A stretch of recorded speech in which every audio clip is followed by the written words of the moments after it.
सुबह की रोशनी में नन्हा हाथी कीटो तेज बहती नदी के कारण अपने झुंड से बिछड़ गया।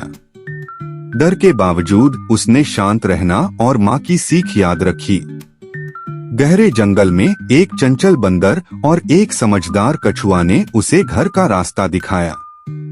सूर्यास्त तक कीटो अपने परिवार से मिल गया और उसने सीखा कि साहस और दोस्ती हमेशा सही राह दिखाते हैं।